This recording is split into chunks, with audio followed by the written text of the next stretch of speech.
Hello aspirants, welcome to Bhagyalakshmi IAS institute way passion with purpose. ఈరోజు మనము modern హిస్టరీలో important wars చూద్దామండి.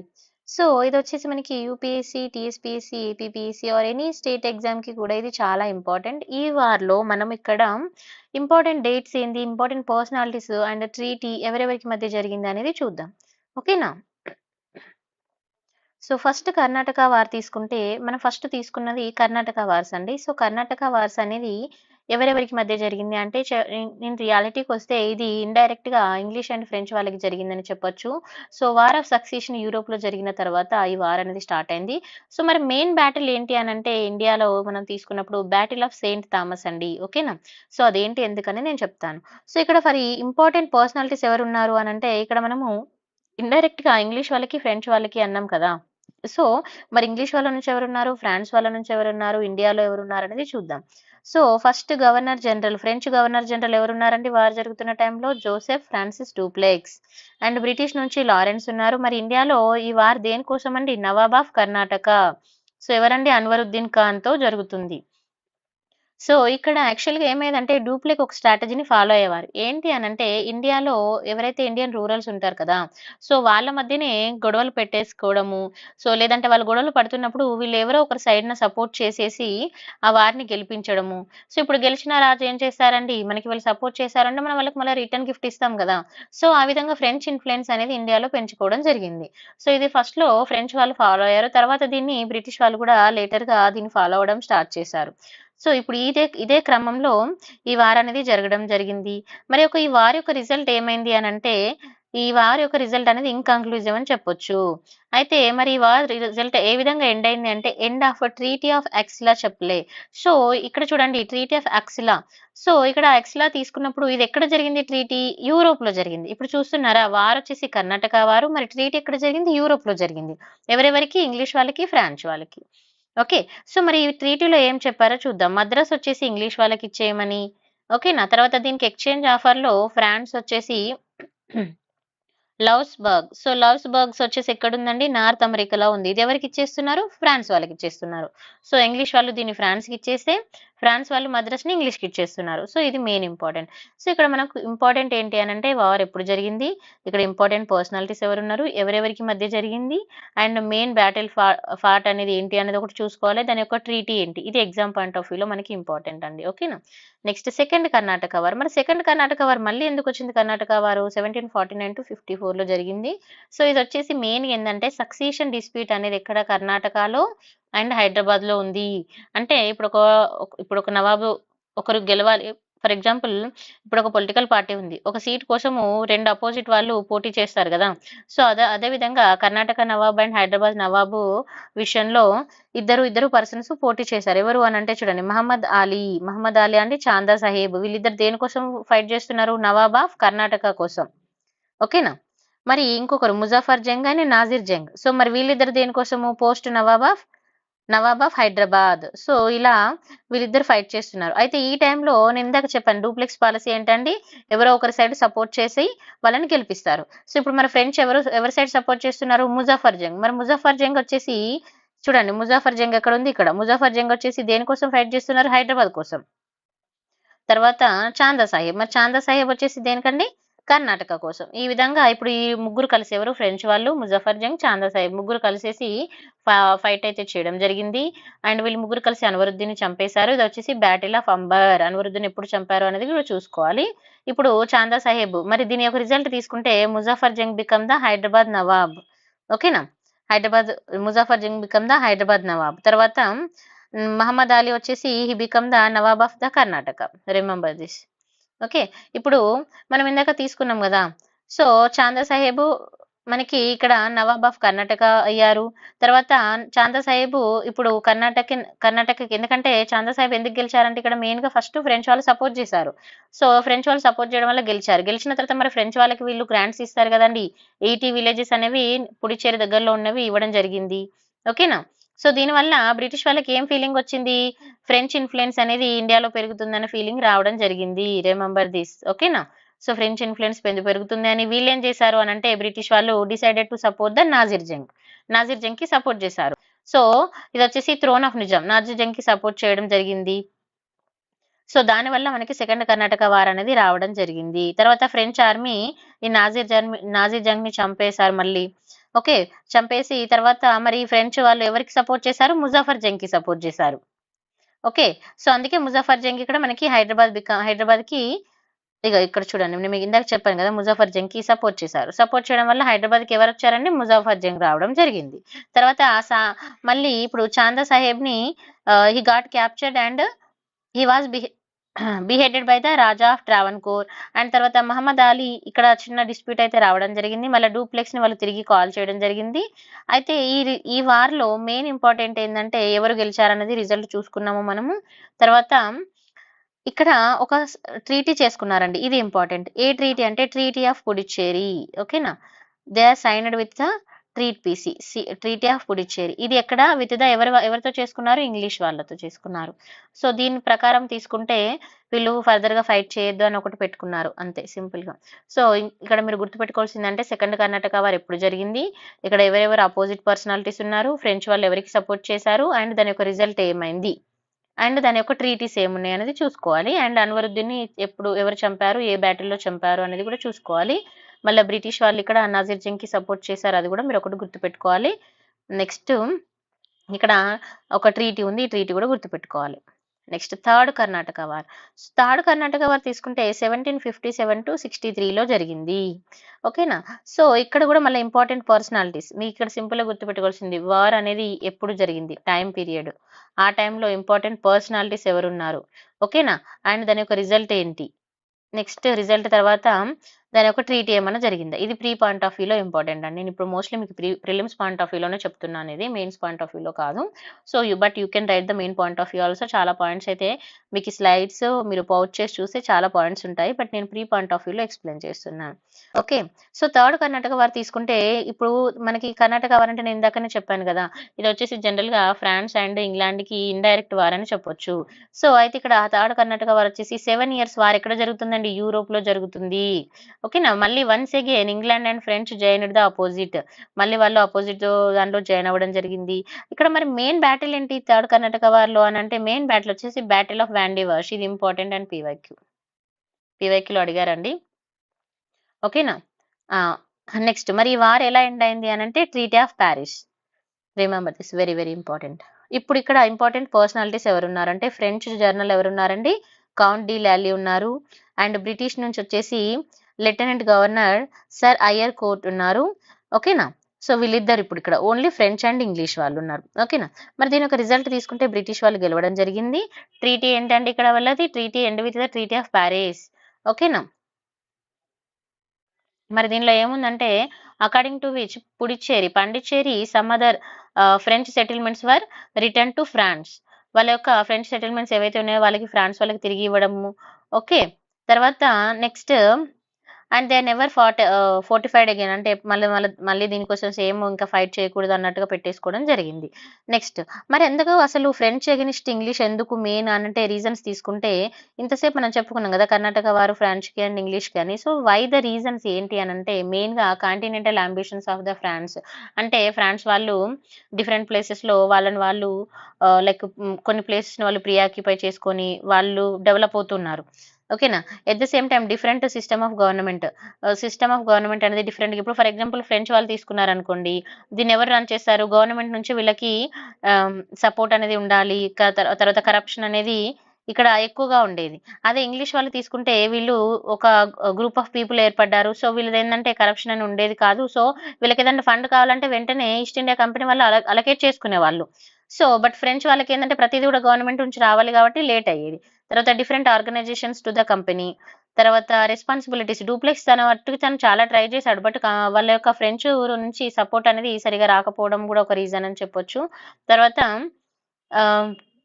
Impact of British success, British వాళ్ళు మన బెంగాల్లో సక్సెస్ అవ్వడం అనేది ఒకటి బాగా ఇంపాక్ట్ చూపింది. తర్వాత డూప్లెక్స్ ని మళ్ళీ పిలవడం, ఇలా కొన్ని రీజన్స్ ఉన్నాయి. ఇది మెయిన్స్ పాయింట్ ఆఫ్ వ్యూలో యూజ్ అవుతుంది, not for the prelims. Okay, next Karnataka wars అయిపోయిన తర్వాత నెక్స్ట్ వచ్చేసి battle of Plassey, very very important, and battle of Buxar. So these two are important and these two are PYQs. ఈ రెండు కూడా పీవైక్యూలో వచ్చాయి. సో మళ్ళీ అడుగుతారు డిఫరెంట్ పర్స్పెక్షన్ లో, remember this. So battle of Plassey తీసుకుంటే మనకి 1757 లో జరిగింది. ఓకేనా. మరి ఇక్కడ కూడా ఇంపార్టెంట్ పర్సనాలిటీస్, నేను అందుకే ఇక్కడ హైలైట్ చేసి ఇచ్చాను, ఇది ఎగ్జామ్ పాయింట్ ఆఫ్ వ్యూలో ఇంపార్టెంట్. సో ఇక్కడ చూడండి ఇంపార్టెంట్ పర్సనాలిటీస్ ఎవరున్నారు. Siraj Uddaulah, last independent Nawab of Bengal. Remember this, question అడుగుతారు. లాస్ట్ ఇండిపెండెంట్ నవాబ్ ఎవరు? Siraj Uddaulah. And Robert Clive, British East India Company. So ఎవరెవరండి మెయిన్ ఇంపార్టెంట్ పర్సనాలిటీస్ అనేది, ఇది ఒకటి మీరు మంచిగా గుర్తుపెట్టుకోవాలి. మరి దీని యొక్క రిజల్ట్ ఏమైంది అంటే బ్రిటిష్ వాళ్ళు గెలిచారు. సో ఇప్పుడు చూద్దాం ఇంపార్టెంట్ డీటెయిల్స్కి వస్తే, ఇక్కడ సూరజుద్దౌలా తీసుకుంటే ఇతను 1756 నుంచి 57.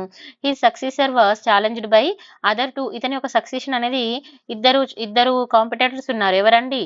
షౌకత్ జంగ్ అండ్ గసెట్టి బేగం. సో వీళ్ళిద్దరు ఉన్నారు.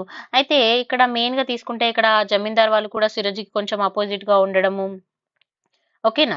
ఇది ఈ జమీందారు వీళ్ళందరూ ఆపోజిట్ గా ఉండడము, వీళ్ళందరూ ఇదంతా ఎవరికి అడ్వాంటేజ్ అండి? ఇప్పుడు ఇంగ్లీష్ వాళ్ళకే కదా, ఎందుకంటే సూరజుద్దౌలా ఎవరితో ఫైట్ చేస్తున్నారు? ఇంగ్లీష్ వాళ్ళతో. సో ఇక్కడ ఇప్పుడు దీని యొక్క వీక్ పాయింట్స్ వీళ్ళకి స్ట్రాంగ్ పాయింట్స్ అయితే కదా, సో ఆ విధంగా ఒక అడ్వాంటేజ్ తీసుకోవడము.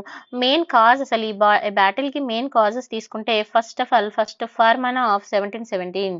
సో దీనిలో ఏంటంటే దీన్ని మిస్యూజ్ చేయడం. ఇప్పుడు వాళ్ళు ఏమి ఇచ్చారు ఫార్మానాలో తీసుకుంటే మనకి, ఇక్కడ రెవెన్యూ అనేది ఫ్రీ రెవెన్యూ అనేది ఇచ్చారు. కానీ ఏమైంది అని అంటే అది కంప్లీట్ గా దాన్ని వాళ్ళు మిస్యూజ్ చేసుకోవడము. ఓకేనా. అండ్ మళ్ళీ ఇంకొకటి ఏంటంటే బ్రిటిష్ రెవెన్యూ అనేది లాస్ అవ్వడం జరిగింది. ఎందుకు? ఇక్కడ they gave many trading privileges to the British East India Company, leading to the loss of the revenue of Bengal government. So ఇప్పుడు వాళ్ళకి ప్రతి దానిలో బ్రిటిష్ వాళ్ళకి వీళ్ళు లైక్ ప్రతి రెవెన్యూ బ్రిటిష్ వాళ్ళకి వెళ్తున్నప్పుడు, ఇప్పుడు బెంగాల్ ఎలా రన్ అవుతుంది? రన్ అవ్వదు కదా, లాసే అవుతుంది కదా. సో అదొకటి ప్రాబ్లం. అండ్ వాళ్ళు ఇచ్చిన దస్తకి ఏదైతే ఉందో కంపెనీ వాళ్ళు దాన్ని మిస్యూజ్ చేసుకోవడము. ఓకేనా. తర్వాత కృష్ణదాస్ కి షెల్టర్ ఇవ్వడము. ఇంగ్లీష్ కంపెనీ ఏం చేశారండి? English company they gave shelter to Krishnadas కి షెల్టర్ ఇవ్వడము. ఓకేనా.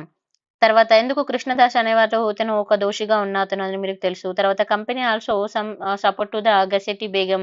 సో గసెట్టి బేగం ఎవరు? మరి సిరాజుద్దౌలాకి అపోజిట్ గా ఉన్న వాళ్ళు కదా, నెక్స్ట్ సక్సెషన్ కోసం ఫైట్ చేస్తున్న వాళ్ళు కదా. సో ఇది ఒక రీజన్. తర్వాత ఫోర్టిఫికేషన్, ఇది మెయిన్ రీజన్ అని చెప్పొచ్చు అండి. ఎందుకనంటే ఇక్కడ ఏమైందంటే సిరాజుద్దౌలా ఇక్కడ ఫోర్ట్ విలియం ని తను సరెండర్ చేసుకున్నప్పుడు అక్కడ ఏమైందంటే కొంతమంది ఇంగ్లీష్ వాళ్ళు ఎస్కేప్ అయ్యారు, బట్ కొంతమంది అందులోనే చిక్కుకుపోయారు. సో వాళ్ళు అందులోనే ఉండిపోయేది. మీకు బ్లాక్ హోల్ స్ట్రాటజీ అని అంటాం దీన్ని మనము. సో ఇది వెరీ ఇంపార్టెంట్. నేను కాన్సెప్ట్ వైజ్ గా మోడర్న్ ఇండియా క్లాసెస్ లో డీటెయిల్ గా చెప్పాను. ఓకేనా. సో మళ్ళీ కూడా చెప్తాను, యూట్యూబ్ లో కూడా అప్లోడ్ చేస్తాను. సో ఇక్కడ బ్లాక్ హోల్ స్ట్రాటజీ అనేది అంటారు. ఇది చాలా చాలా ఇంపార్టెంట్. ఇది పీవైక్యూలో అడిగారండి బ్లాక్ హోల్ స్ట్రాటజీ. సో ఈ టైం ఎవరంటే సిరాజుద్దౌలా గుర్తుపెట్టుకోవాలి. అయితే తను ఫోర్ట్ విలియం ని సరౌండ్ చేసుకున్నప్పుడు అక్కడ కొంతమంది బ్రిటిష్ వాళ్ళు అక్కడే ఉన్నారు. సో వాళ్ళు ఏమైపోయింది అని అంటే అక్కడ వాళ్ళు కొంచెం ఊపిరాడగా సమ్ అదర్ ప్రాబ్లమ్స్ వచ్చేసి వాళ్ళు అక్కడే చనిపోయారు అన్నట్టుగా. So they they are died in the black hole strategy. అక్కడ వాళ్ళు చనిపోతారు. తర్వాత ఇప్పుడు help came from the Madras in the form of the strong naval. So అప్పుడు రాబర్ట్ క్లైవ్ ఉన్నారు. సో ఇప్పుడు ఏంటి, ఇప్పుడు ఎవరికైనా ఉంటది కదా మా వాళ్ళని చంపేశారు అన్నట్టుగా. సో ఆ విధంగా ఇంకా ఒక రివెంజ్ మోడల్లో కూడా ఇది రావడం జరిగింది. ఓకే. సో ఇక్కడ మనకి ఫైట్ అనేది రావడం జరిగింది. దీని తర్వాత ట్రీటీ ఆఫ్ అలీనగర్ అనేది వచ్చింది. ఓకే. ఇదొకటి ఇంపార్టెంట్ చూసుకోండి. తర్వాత ఇంగ్లీష్ వాళ్ళు ఇంకా ఇక్కడ సురజుద్దౌలాకి తీసేసి వీళ్ళు ఎవరికి తీసుకొచ్చారు అని అంటే మీర్ జఫర్. ఓకేనా. మీర్ జఫర్ ని తీసుకురావడం జరిగింది. అండ్ ఆర్గనైజ్ ద ప్లాసీ కాన్స్పిరెన్స్ అనేది ఎప్పుడండి? 1757. తర్వాత బ్యాటిల్ ఆఫ్ ప్లాసీ అనేది మనం ఇందాక ఇంతసేపు చెప్పుకుంది అదే ఒకటి మనకి ఇది రావడం జరిగింది. మరి మెయిన్ కాన్సిక్వెన్సెస్ ఏంటి అని అంటే ఇక్కడ మనకి రాబర్ట్ క్లైవ్ వచ్చేసి గవర్నర్ ఆఫ్ బెంగాల్ గా ఉన్నారు. అండ్ వాళ్ళకి ఇచ్చిన రైట్స్ ఏదైతే ఉందో దాన్ని సరిగ్గా అంటే మిస్యూజ్ చేయడము. తర్వాత British officials no longer lead to pay, అంటే చాలా అంటే వాళ్ళకి ఇంకా అసలు ట్యాక్స్ పే చేయాల్సిన అవసరమే లేకుండా దాన్ని ప్రైవేట్ వాళ్ళు కూడా యూజ్ చేసుకోవడము. సో ఇలా కాన్సిక్వెన్సెస్ రావడం జరిగింది. తర్వాత మెయిన్ ఇంపార్టెంట్ తీసుకుంటే ఇది మెయిన్స్ పాయింట్ ఆఫ్ వ్యూలో, నేను ఇది ఇక్కడ ప్రీ పాయింట్ ఆఫ్ వ్యూలో అవసరం లేదు, జస్ట్ మీకు చెప్తున్నాను. సో ఇక్కడ వీళ్ళు బ్రిటిష్ వాళ్ళు మీర్ జఫర్ కి సపోర్ట్ చేశారు అండ్ మీర్ జఫర్ ని అపాయింట్ చేశారు. ఎందుకంటే ఇక్కడ ఎవరు గెలిచారు అనేది మనం చూసుకున్నాం కదా, ఇక్కడ ఎవరు అండి, బ్రిటిష్ వాళ్ళు. సో వాళ్ళు గెలిచిన తర్వాత మీర్ జఫర్ ని పెట్టేశారు. అయితే మీర్ జఫర్ వచ్చేసి ఓన్లీ నామ్కి వాసే అండి, అంటే ఏమంటారు, రియల్ వచ్చేసి పవర్ ఎవరి చేతిలో ఉంటది, బ్రిటిష్ వాళ్ళ చేతిలోనే ఉంటది. బట్ ఏదో ఇప్పుడు మనకి తెలుగు ఇప్పుడు మన ఇండియన్స్ నే పెట్టాలి కాబట్టి నవాబుగా మీర్ జఫర్ ని పెట్టారు అంతే. ఓకేనా. తర్వాత ఇంకా ఫ్రీ ట్రేడ్, చాలా చాలా బెనిఫిట్స్ అనేది వాళ్ళు పొందడం అయితే జరిగింది. నెక్స్ట్ మరి మీర్ జఫర్ గురించి తీసుకుంటే ఇతను 1757 నుంచి 1760 వరకు ఉన్నాడు. He appointed as a Nawab of Bengal. ఎవరు అపాయింట్ చేశారు ఈయనని, బ్రిటిష్ వాళ్ళు, మనం ఇందాక చూసుకున్నాం కదా. నెక్స్ట్ జాఫర్ బిగన్ ద, అయితే ఇతను సారీ 1 సెకండ్ అండి.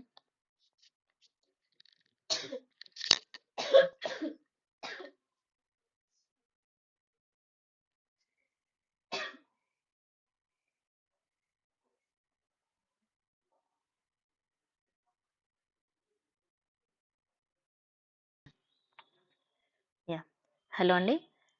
సో నెక్స్ట్ వచ్చేసి మనము మీర్ జఫర్ గురించి తీసుకుంటే 1757 టు 1760. సో ఇతను వచ్చేసి నవాబ్ ఆఫ్ బెంగాల్ గా అపాయింట్ చేయబడ్డారు. ఎవరు అపాయింట్ చేశారంటే బ్రిటిష్ వాళ్ళు. ఓకేనా.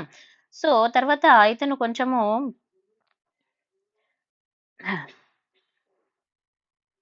డచ్ వాళ్ళతో క్లోజ్ అవ్వడము, బ్రిటిష్ వాళ్ళకి ఎగ్నిస్ట్ అవ్వడము, ఈ విధంగా స్టార్ట్ చేశారు. తర్వాత మీర్ జఫర్ తనని రీప్లేస్ చేయడం జరిగింది, మీర్ జఫర్ని. తర్వాత మీర్ కాసిం వచ్చేసి ఇతను 1760 to 63. His relationship with British అనేది ఏ విధంగా ఉండేది చూద్దాం. So he shifted the capital from Murshidabad to ఎక్కడికండి, మున్గర్. ఇది ఎక్కడుంది, బీహార్ లో ఉంది, remember. And he sought to be modernise his army. And ఇతను వచ్చేసి dismissed the Ram Narayan. Okay. And Mir Kasim తీసుకుంటే he abolished all inland duties to bring the Indian merchants on the same footing as the English. ఓకేనా. And ఇంకా తీసుకుంటే he led to the open war. ఇదంతా important కాదు, just main important అంటే battle of Buxar. అయితే ఇక్కడ battle of Buxar రావడానికి ఇవి రీజన్స్ గా మనం చెప్తాం ఇక్కడ. ఓకేనా. సో అయితే ఇక్కడ మీర్ కాసిం మనకి ఫస్ట్ ఏమేమి మనం తీసుకుంటే క్యాపిటల్ ని షిఫ్ట్ చేయడం జరిగింది. తర్వాత ఆర్మీని మోడర్నైజ్ చేసుకోవడం జరిగింది. ఓకేనా. తర్వాత తను ఆ ఇన్లాండ్ డ్యూటీస్ అన్నింటిని కూడా ఏం చేసేసారు, తీసేయడం జరిగింది. తర్వాత అయితే ఇక్కడ ఎందుకు అనంటే ఇప్పుడు వీళ్ళు బ్రిటిష్ వాళ్ళకి ఈయన కొంచెం మళ్ళీ ఆపోజిట్ గా వెళ్ళడం కూడా జరిగింది. సో ఇవన్నీ కూడా మళ్ళీ ఏంటి, నెక్స్ట్ బ్యాటిల్ కి దారి తీసాయని మనం చెప్తాం కదా. సో దారి తీసాయని చెప్పొచ్చు. తర్వాత he led to the open war. Okay. So ఇది వచ్చేసి మనకి బ్యాటిల్ ఆఫ్ బక్సర్ కి దారి తీయడం జరిగింది. సో బ్యాటిల్ ఆఫ్ ప్లాసీ అయిపోయింది. సో బ్యాటిల్ ఆఫ్ బక్సర్ తీసుకుంటే ఇది వచ్చేసి 1764 అండి. ఇక్కడ ఇమీడియట్ కాస్ ఏంటంటే the abuse of the Dastak. Main important cos ఏంటంటే వాళ్ళు దస్తక్స్ ని డ్యూటీ ఫ్రీ ట్రేడ్, దస్తక్ అంటే ఏంటంటే డ్యూటీ ఫ్రీ ట్రేడ్. సో దాన్ని సరిగ్గా యూజ్ చేసుకోకపోవడం, అంటే మిస్యూజ్ చేయడం. సో వాళ్ళు జస్ట్ కొన్నిటికి పర్మిషన్ ఇచ్చి వాళ్ళు కొంతమందికి మాత్రమే పర్మిషన్ ఇస్తే దాన్ని ప్రైవేట్ మెంబర్స్ కూడా యూజ్ చేసుకోవడము, సో దాన్ని మిస్యూజ్ చేయడం అనేది జరిగింది. ఓకేనా. సో ఇది మెయిన్ మనకి బ్యాటిల్ ఆఫ్ బక్సర్ కి మెయిన్ గా రీజన్ అని మనం చెప్పొచ్చు. అయితే ఇది బ్యాటిల్ ఆఫ్ బక్సర్ అనేది one of the most decisive battle in Indian హిస్టరీలోనే ఇది ఒక చెప్పుకోదగ్గ బ్యాటిల్ మనం చెప్పొచ్చు. అయితే and establish the British masters as a, దీని తర్వాత బ్రిటిష్ వాళ్ళు గెలవడం కూడా జరిగింది. సో వాళ్ళ యొక్క అథారిటీని మనం ఇండియాలో చూపించుకున్నారు అని. సో వాళ్ళు వచ్చేసి they are the masters in the Bengal, Bihar and Orissa. ఓకేనా. సో ఇక్కడ మరి ఇంపార్టెంట్ పర్సనాలిటీస్ ఎవరున్నారు చూద్దాం. నేను మీకు బ్యాక్ ఎండ్ డీటెయిల్స్ చెప్పట్లేదు, ఇంపార్టెంట్ పాయింట్ ఆఫ్ వ్యూలో చెప్తున్నాను. Important personalities back end details full class లో చెప్తాను. ఇంపార్టెంట్ పర్సనాలిటీ తీసుకుంటే మీర్ కాసిం. సో మీర్ కాసిం వచ్చేసి administrating Bengal. Okay. In place of Mir Jafar. ఓకేనా. మీర్ జఫర్ నవాబ్ ఆఫ్ బెంగాల్ ప్లేస్ లో ఇతను మీర్ కాసిం ఉన్నారు. ఇందాక మనం చూసాం కదా మీర్ కాసిం ఇక్కడ. సో మీర్ జఫర్ ని తీసేశారు వీళ్ళు. సో మీర్ కాసిం ని పెట్టుకున్నారు. సో ఇప్పుడు మీర్ జఫర్ ఇక్కడ ఉన్నారు. తర్వాత సుజావుద్దల్లా నవాబ్ ఆఫ్ ఎవరండి, అవధ్. ఓకేనా. Next Shah Alam to Mughal emperor and Hector Munro British army major Robert Clive. So these are the important personalities. సో మనం గుర్తుపెట్టుకోవాలి, క్వశ్చన్ అడుగుతారు బ్యాటిల్ ఆఫ్ బక్సర్ లో ఉన్న ఇంపార్టెంట్ పర్సనాలిటీస్ మనకి ఆప్షన్స్ ఇచ్చేసి వాళ్ళ నేమ్స్ ఇస్తారు. సో అప్పుడు మనము వీళ్ళని ఐడెంటిఫై చేయగలగాలి, మెయిన్ థింగ్. ఓకేనా. కొంచెం డిఫికల్ట్ అనిపించినా తప్పదు. నెక్స్ట్ మరి కాన్సిక్వెన్సెస్ తీసుకుంటే ఇక్కడ ఏమైంది అని అంటే power was transfer in to the ఎవరికి ట్రాన్స్ఫర్ అయ్యాయి ఇంగ్లీష్ కంపెనీకి. So Mir Jafar brought back to throne of Bengal.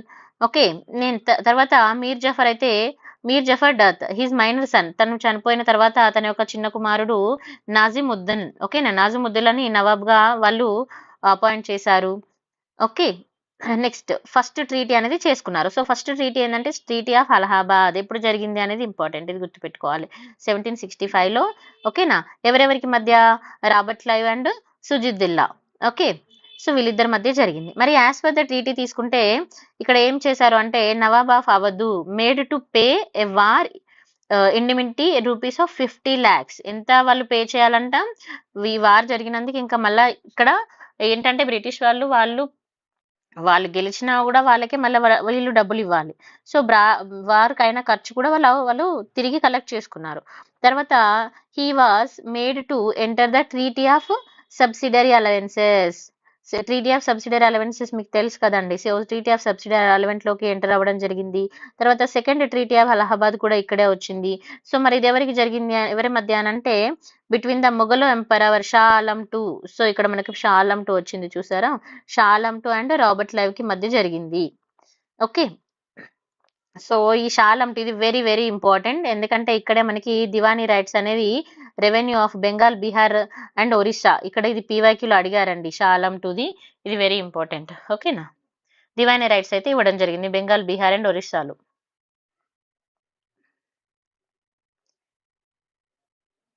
So okay అండి. సో రిమైనింగ్ క్లాస్లో చెప్పుకుందాము. ఇది ఇక్కడ వరకు వచ్చేసి మనకి ఇంపార్టెంట్ వార్స్ మోడర్న్ హిస్టరీలో ఉన్నాయి, నేను మీకు చెప్పాను. థ్యాంక్ యూ ఫర్ వాచింగ్ అండి. రిమైనింగ్ మనం ఫర్దర్ క్లాస్లో చెప్పుకుందాం.